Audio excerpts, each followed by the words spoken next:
Si William Golding invita al lector de su libro, después convertido en película, a comprender la naturaleza humana a través de constantes signos y símbolos alegóricos, Gemma Pascual hace que veamos un nuevo punto de vista de estos hechos que pueden poner los pelos de punta a cualquiera. En ambos casos, los más jóvenes se saltan las reglas e imponen las suyas propias. Y en España incluso ha llegado a ocurrir que un joven se quitara la vida por no poder soportar el acoso de sus mal llamados compañeros de clase.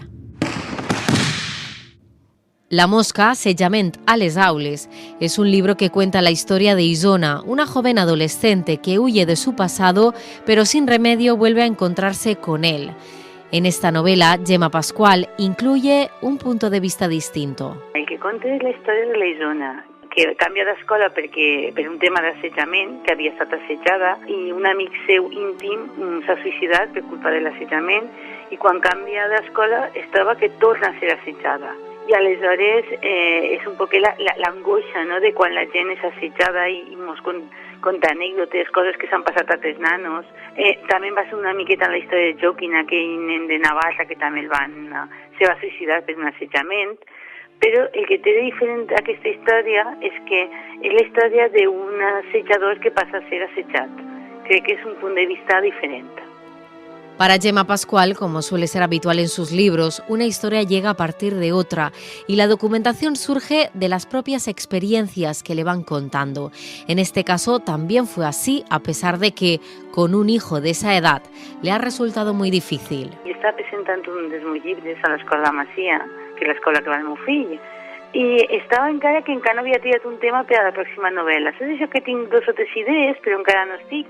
I parlant amb els nanos, ells volien que fera una història sobre el que s'anomena el bullying. Però a mi no em feia molta gràcia, perquè com soc mare, jo pense, si soc la mare del xicot aquell del Joaquín que es va suïcidar, jo vull que els nanos que van fer que el meu fill se suïcidara es tanquen. Però si soc la mare dels nanos segurament diria, bé, ho van fer malament, però no em fer res. Aleshores, com a mare no tenia gana, però ells sí que volien. I els vaig demanar que foren ells els que m'ajudaren.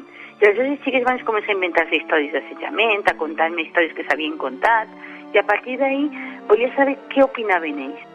Gemma Pascual ofrece una alternativa didáctica a los más jóvenes y que ya han comenzado a recomendar los propios profesores de los institutos. En una escola que aquells que en el llibre els nanos, i que un nano sigui un assetjador, però ja no pas un assetjador a un extrem, sinó que és molt fàcil burlar-se d'un company o d'una companya, que reflexionem tots, no? Que el tema de l'assetjament és un tema molt important, que els nanos que se senten assetjats poden arribar al suïcidi i aleshores s'ha de parlar.